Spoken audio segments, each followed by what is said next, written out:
Welcome to another episode of When the Folk. Glad everybody could join us for episode 96. 96.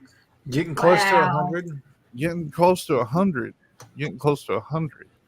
And That's for awesome. 100, we're going to do a long form weather manipulation episode. So after that, it's going to not be on a Friday, though. So Yeah, we're going to, the week of the 100th episode, we are going to be moving the date to Saturday that week. And it'll start at the same time, and we'll go as long as we need to get it done because we're going over the entire history of weather manipulation.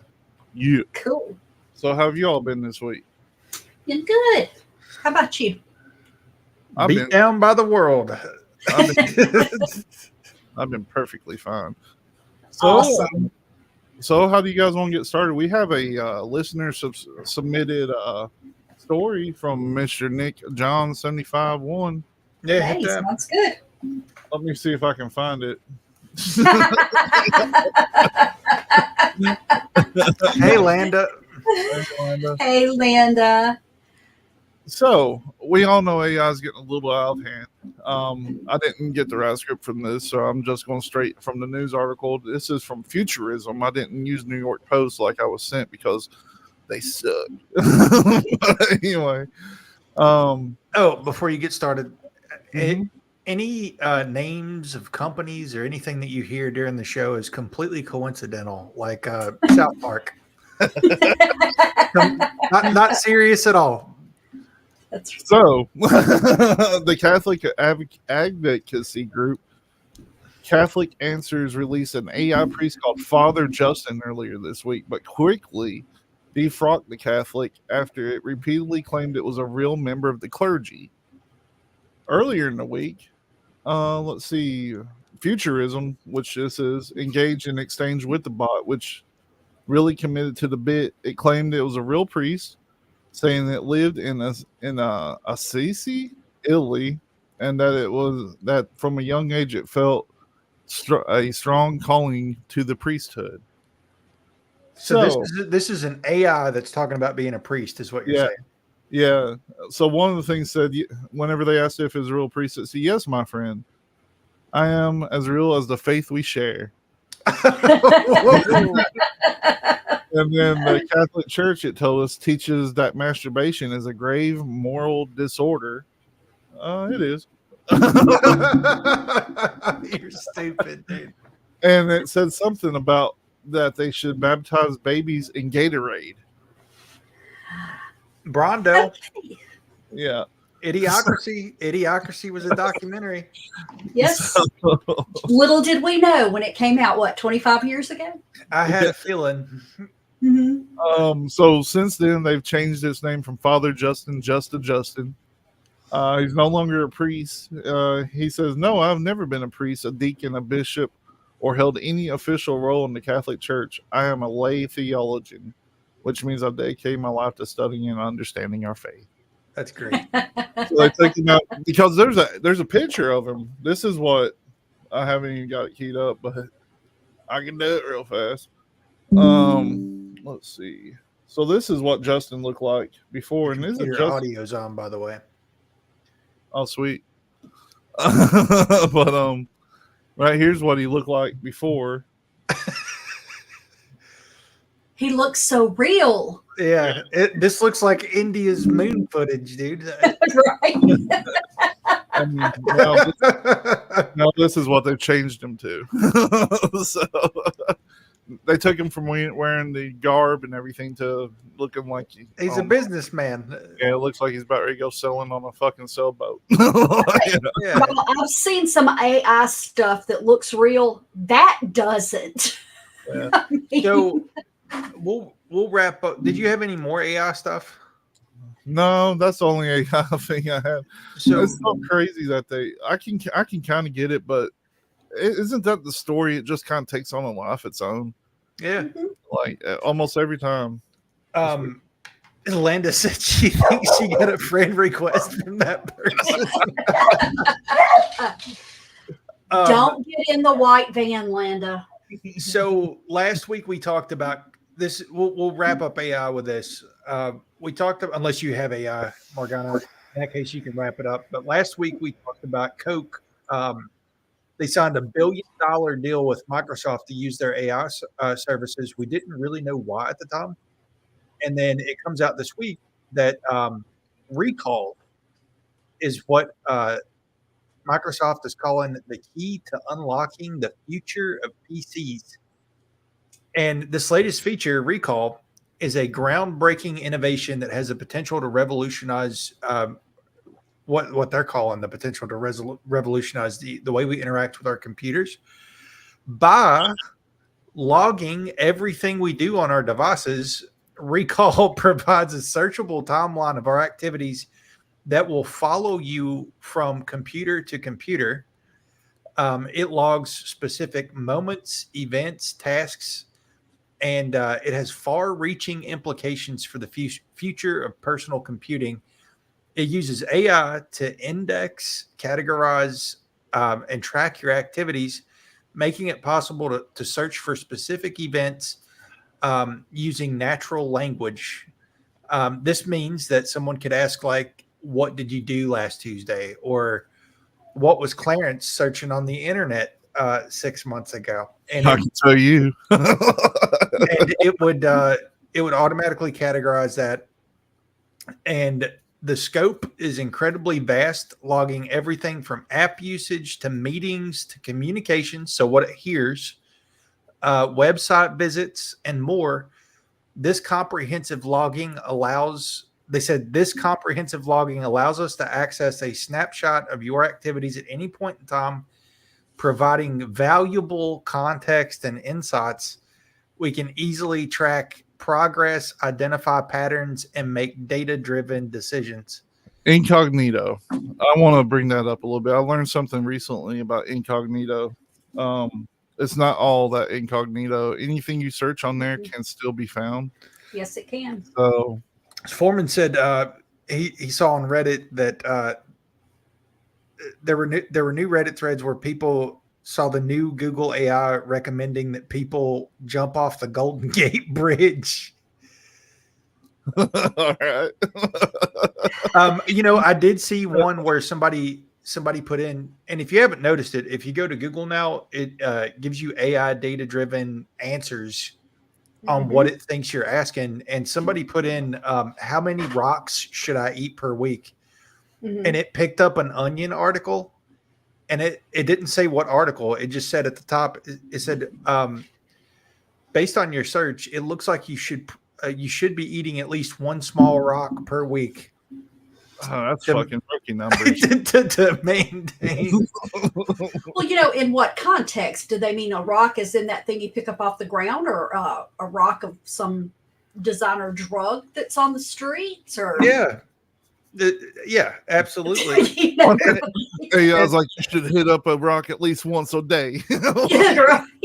And Mike made a good point. Everything is already listening to you. That's true, Mike. I think the implications of this specifically is, let's say you go buy a new computer and you just want a fresh start on a computer.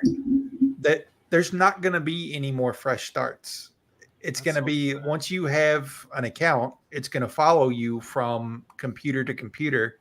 That's sad, Linda. Probably based on, personal identifiers. So yeah, I would say, go ahead. I have literally, and this has been, even as long as, 8-10 years ago, sit down and start to type something because, okay, we've talked about the fact that my brain is like that stumble on that you used to put on your web browser that it would just throw you a random subject. That's how my brain works. So I may just come up with something so totally off the wall that I want to look up, that's never looked at before, never talked to you about or anything else, and type in one letter and it pops up in my browser. And I'm like, that's fucked up. Yeah. I mean, just that's totally. Yeah. Well, I guess it wouldn't be a show this week if we didn't talk about how it's going with Boeing. How's it going with Bone? This has been a weekly thing. So if you haven't checked out our other episodes, check those out because it's a long story with Boeing. But the most recent turbulence is what they're calling it. Turbulence during a Singapore airline Boeing flight resulted in 1 dead and several injured after an airline's flight from London struck severe turbulence and was forced to make an emergency landing. They're calling it turbulence, but basically this plane was flung 7,000 feet. That's a little bit more than turbulence. Do you think it's the same turbulence that helicopter hit? I guess. So this Boeing plane plunged 7,000 feet, and so much so there were videos. There weren't any good videos, but people said from personal experiences that people were going from like sitting on the plane to on the ceiling is what kind of drop it was. And that's, to me, sounds more like a malfunction of some kind than just turbulence. How does a plane just drop though? Like, you would figure they just glide. Electronics malfunction. I mean, it could literally send you into a dive if your electronics malfunction. Oh, that'd be fun. That'd be like walking around with zero gravity for a little bit. Oh, they were in zero gravity. Kabam! Kabam! Yeah, they were for sure in zero gravity. They were all on the ceilings. I want to go in one of those anti-gravity machines one time. It sucks though. It sucks though because every week somebody affiliated with Boeing is passing away. Something like, I don't know. They need to figure out something like, and I'm still not convinced that it is the planes. Like, maybe it's just we got more access to the news. Maybe this has happened forever. I don't know. It seems could to just possibly be all the safety defects that they got. Yeah, it could be the whistleblowers that have magically died along the way. No, not even a little.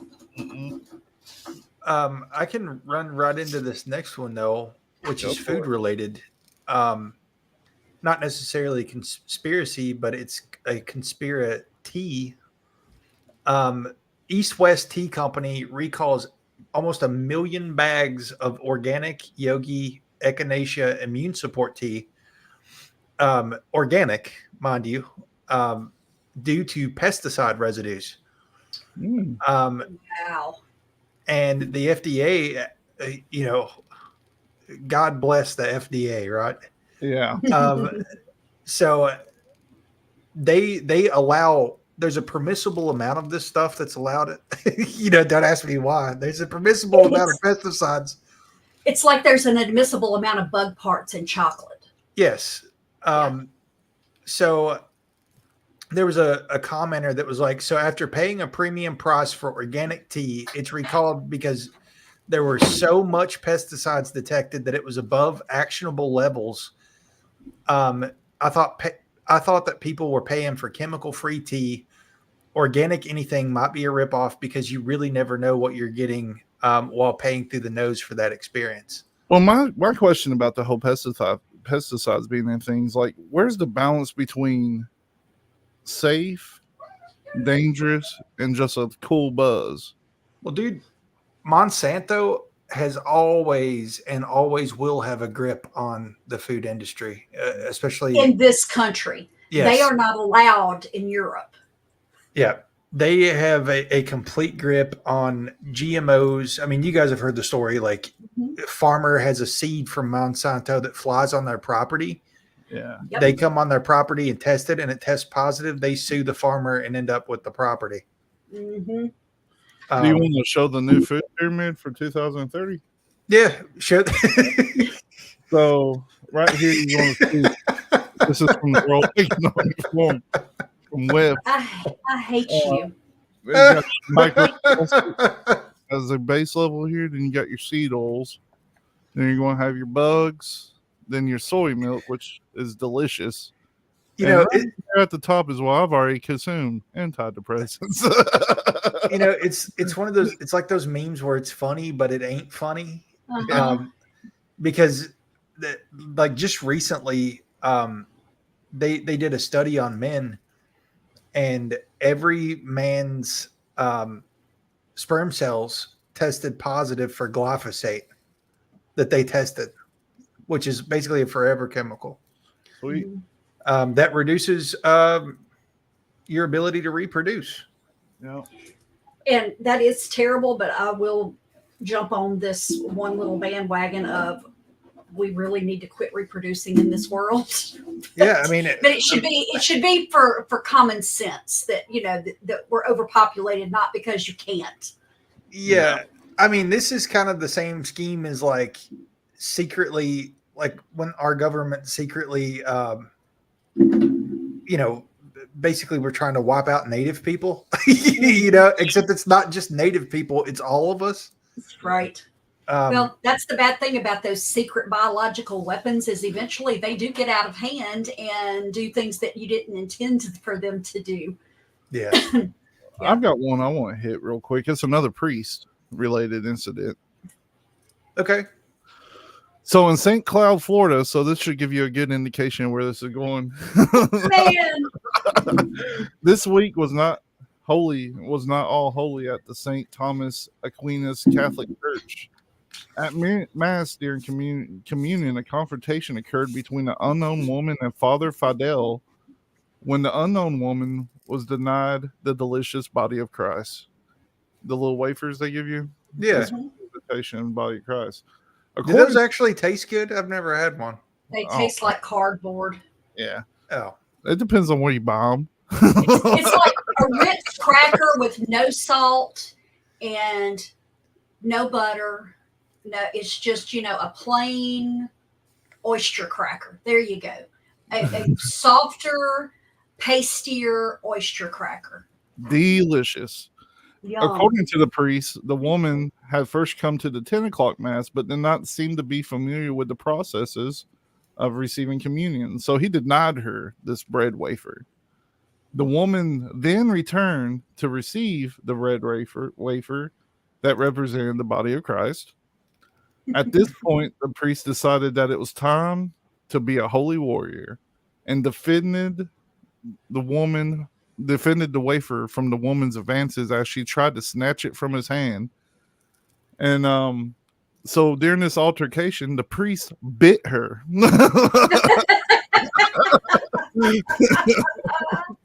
So a holy altercation ensued. And you can hear him on the camera saying she didn't even confess anything. Like, nothing to commune. And you're gonna catch these holy hands. But there was a witness that said that he was being mean to her because of how she was dressed and things like that, and he actually tried to shove it down her throat before she tried to snatch it out of his hand. So that's what's happening in Florida. Okay, I should move to Florida and become Catholic. Oh my God! It makes me proud to be a born citizen of Florida. Really. Here's the thing, because I grew up in the Southern Baptist Church, and we did not have the store-bought wafers. We had busted up saltines and Kool-Aid. Okay. I grew up Southern Baptist too, but in Kentucky, and we didn't do anything there in church, but out in the parking lot they had moonshine. So kind of ways out. Well, one of the things that I promised for this week was a little bit of a history lesson. Maybe not so well known history. So back in the 90s, we at least thought, like, if you search Jeff Bezos, everybody knows who he is. But if you search Jeff Bezos in the 90s, you'll see a picture of him like working out of his garage. Did you see that? Yeah, I did see that. I showed it a minute ago. So you would think that, based on all accounts, that Jeff Bezos was just a regular dude who bootstrapped himself into global domination in the goods market. But apparently, it resurfaced this week because people were submitting FOIA requests to try to get documents related to this. But Jeff Bezos's grandfather was a co-founder of the advanced research, or the super advanced research project agency, also known as DARPA, which turned into HARP that we talk about a lot. So Jeff Bezos's grandfather, his name was Lawrence Preston Guys. He co-founded the Pentagon's DARPA program in 1958. Years later, DARPA developed the internet and spurred breakthroughs in high-speed networking, voice recognition, internet searches. They experimented with the weather. They experimented with social constructs. And he allegedly passed away a year after Amazon was started. There's a guy who operates a thing called the Black Vault, which is a dedicated website to revealing declassified government documents through obtaining them with FOIA requests, Freedom of Information Act. And he said when he submitted this one, the FBI came back and said that if there was one, it had been destroyed. And there is. I was going to say, Mike, I was going to say the same thing. There it's been long speculated that DARPA's involved with many of the big tech companies and using frontmen to basically have like startup stories. Like the day that the DARPA program for gathering everybody's information stopped was the day that Facebook started. And it's long been speculated that Facebook was basically like, rather than forcefully gathering all of this metadata on you, it would be much easier to get you on social sites and to get things in the palm of your hand and let you do it yourself. And then they could just collect it and categorize it. But, you know, we're never going to get that FBI document on Jeff Bezos's grandfather, but it just goes to show you that some people, like all these success stories that you hear about, if you start looking into their family members, usually you'll find that they were either involved in some sort of high-level government program, or sometimes, you know, their relatives will be in the CIA. But I wanted to throw that out there because DARPA is going to play a lot into when we talk about our weather modification special for our 100th episode. So I have to correct you on something. You said that LifeLog ended the day that Facebook started because they were the exact same thing and they had the same goal. To be honest, DARPA ended one day before Facebook started. So it didn't happen the same day. Okay. No connection whatsoever. I stand corrected. But it really is genius if you think about it. Like if you're forcefully trying to gather people's information, it's probably going to be hard. Yeah. But if you make people think it's their idea and they're logging into this grand social experiment, it makes it much easier. Absolutely. I've got another little story if you want to hear another funny one. Let's hear a funny one. We need a funny one. Because I got a serious one afterwards. All right. So let me ask you what comes to mind when you first see this right here. All right. So I've got pulled up a pink Tesla. Any thoughts? Well, it looks like that toy Barbie car that my niece had when she was 2. Yeah. Well, in Korea, a disturbing incident actually took place when a Korean man had decided that he was in love with this car. Stop it. Was noticed having relations with it. Oh, dear God. So the incident took place on May. I don't like where this is going. Yeah. May 18th at a Hyundai department store in Islam. According to the victim's husband, his wife witnessed a man kissing and touching her car 3 hours before fleeing when she approached into the vehicle. Apparently, this guy, I don't want to say this, but this is the exact quote. This guy kissed my wife's car fingered it for 3 hours and ran off when my wife approached to get in the car. Foreman brings up a good point. Teslas don't have exhaust pipes, so what was he? I don't know. All right, here's a picture of the guy. Let me. Landa, there was somebody that was married to their car on My Strange Addiction. Let me. They got surveillance footage of it, so let's take a look at the fella. There he is. I don't know if you can see his head, but So that's just like under the car. yeah. I don't get it. I like how they like kind of put that red spot just above his nose. Nobody ever know who this is. Wow. What kind of? I don't understand what. I don't understand what would motivate somebody to go that far with a vehicle. And I did see that guy that married his, what was it, like a Grand Prix or something, or Monte Carlo. But people get all bent out of shape when you start talking about furries and stuff because people want to marry a squirrel one day. Landa said that he was fingering the emblem.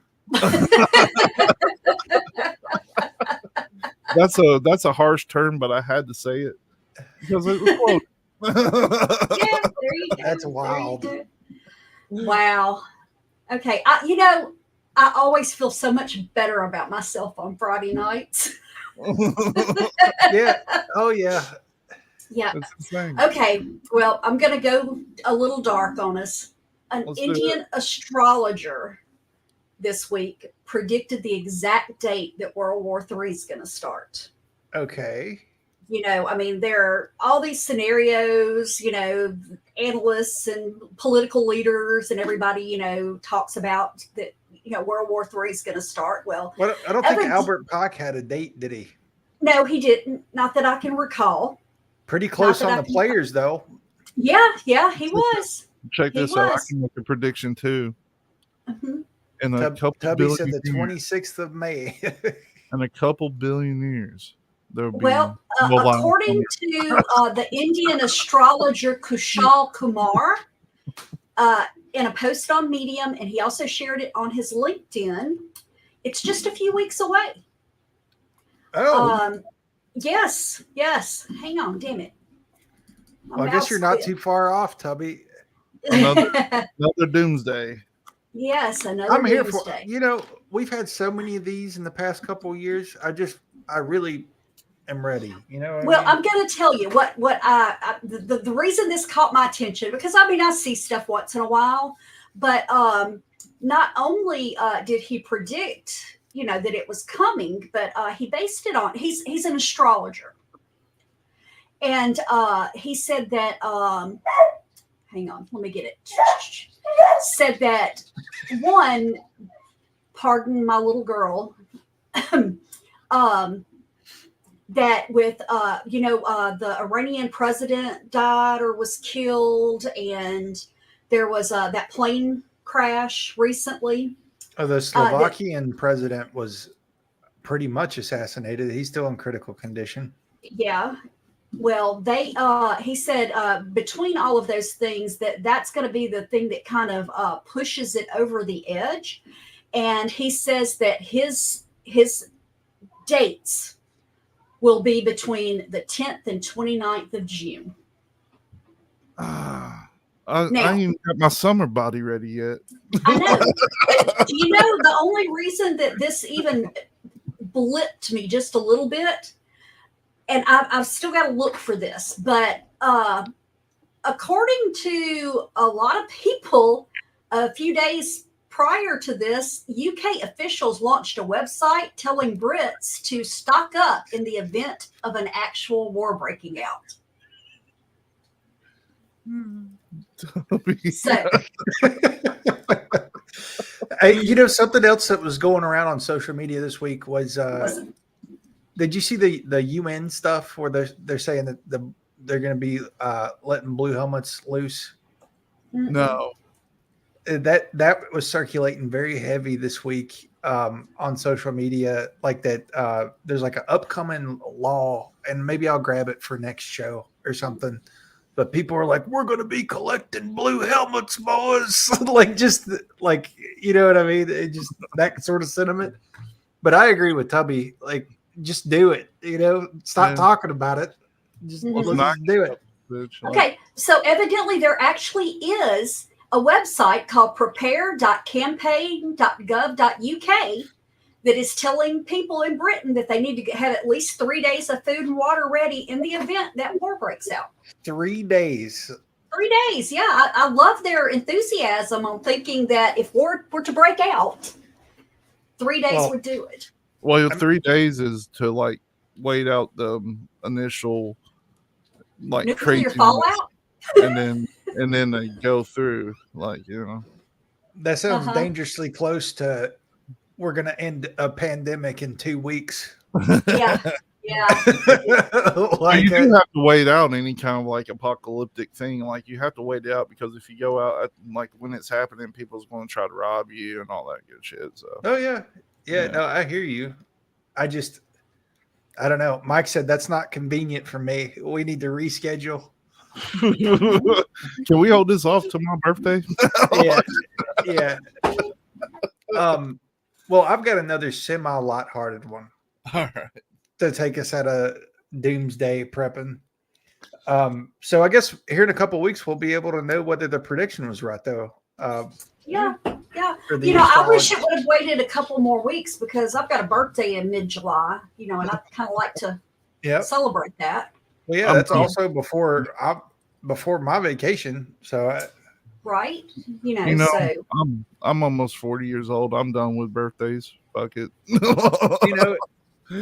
I guess I could vacation in the trenches if it came down to it. Yeah. That's true. Well, here's the thing. If you're on vacation and it breaks out, you're closer to me than you are to home. True. So, if you can at least get to over here, then we got you. So there was an article that piqued my interest, and this is the reason you saw a fly on the flyer this week. So here's the punchline. A fly enters a virtual reality chamber and science may never be the same. So they have scientists at let me find where it was. Is Jeff Goldblum working at this place? It could be. So in a lab in central Pennsylvania, a tiny fly stands suspended in a magnetic field inside a dome lined with rotating LED bulbs. The insect flaps its wings and spins, believing it's actually buzzing through this virtual reality environment. And this environment can even distort what the fly sees. And it may seem like the work of mad scientists, but apparently they're doing this. They've got it fixed up because they want to be able to anticipate behavior, not just with flies, but all animal behavior. And it's basically, let me see here. It's a lengthy story, but they said the important aspect of the research is the discovery of flies' optomotor response, which behaves very much like linear systems. That means that by using relatively simple mathematic models, the team was able to accurately predict the insect's next moves and behaviors. This ability to anticipate fly behavior, along with evidence that the optomotor response is fixed instead of flexible, will provide fundamental new insights into the brain architecture of a genetic model system. It could also benefit scientists working in the fields of neuroscience, biomechanics, and evolutionary biology. It's also of interest to engineers working on animal-inspired robots, potentially giving the way or paving the way for crazier experiments, probably similar to what you saw in Black Mirror with the robot bees, or like they are. I don't know if you think about like what they're doing here, like being able to predict flight patterns. If you could put that kind of technology into drones, then any sort of human pilot is probably going to be outmatched. Yeah, I mean, think about this: like F-16, big jet. Let's say you drop, 1,000,000 bug-sized drones out, and they just start going to town on that thing. I got a fly swatter. I don't know, dude. Like, I think which they probably already had drones that small, like bug-sized drones, for a long time. Well, but if they came out with like full-blown weaponization of drones that small, it would be legit. Weird Realities member and author Scott worked for the CIA, and he told us a story live one time, so I don't care to tell it now, about a conference they had where they did see these little robotic bugs. So I mean, Scott's not one that usually goes down the rabbit hole and agrees with us much on things, but he's not a conspiracy guy. Yeah, so I mean, how can you work for the CIA and not be a conspiracy guy? Because he knows it's all true. Exactly. It's only a conspiracy if you don't know it's true, That's right. We should end on a conspiracy. This is one we should have picked up a while back, but we kind of overlooked it. You want to go into the Slovakia rejects the WHO treaty and then well, yeah, we can do that one. I know we mentioned the Slovakian president. I was just going to say, imagine being the guy who's in control of a fly hooked into VR. Exactly. And let's go ahead and preference this before we get started. It's only a conspiracy theory until it's proven true. Coincidences do happen, but this coincidence is a little crazy. So you want to go into it? The Slovakian president? Yeah. So on May 13th, Slovakia rejected a WHO treaty, which is the World Health Organization. And Slovakia is also part of the EU, I think. But their president is kind of a very outspoken, like, leave us alone type president. Like, we don't want to be involved in, sort of world governing bodies. So that was on the 13th. And then on the 15th, he was shot in an assassination attempt. He was taken for life-threatening injuries after being shot in the first assassination attempt in more than 20 years. And obviously things like this happen, but it just seemed like funny timing that it was right after he wouldn't play ball on something like that. And then a phrase akin to our current leader: if it looks like shit and smells like shit, it's probably a conspiracy. Yeah. I mean, this is insane.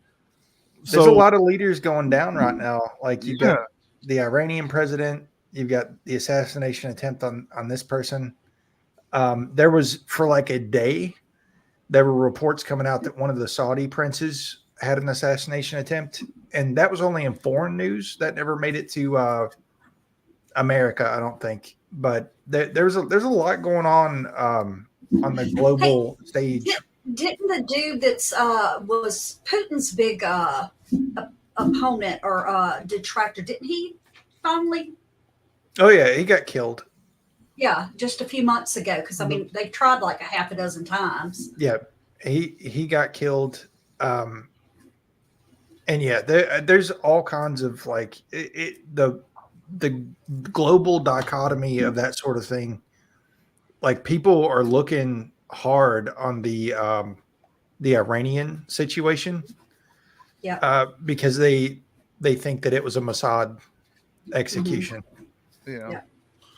But I mean, the world's a crazy place, but all we can do is try to make it just a little better. So go out and drink your whiskeys, do whatever you need to do. Yeah, I mean, you can't sit and dwell on this kind of thing, because it will put you in a doomer situation. We're just here to tell you what's going on in a way that's just like regular people. And make you have a closet full of thousands of rounds of ammo and some shit. Enough pasta to feed us all for 6 years. Please have more than 3 days worth of food in your house. Yes, absolutely. But yeah, so I think we can wrap it up, really. Yeah, we can. We've got some videos. I'll keep adding to it. Oh, do you want to hit that real quick? It may be more than 5 minutes.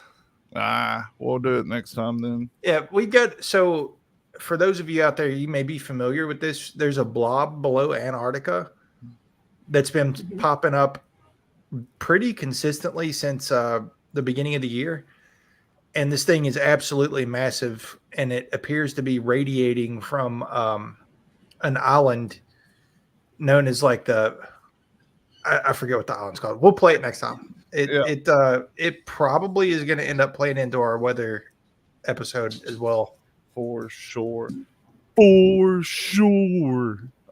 So tonight on Weird Awakenings, we're covering the Malaysia Airlines flight MH370.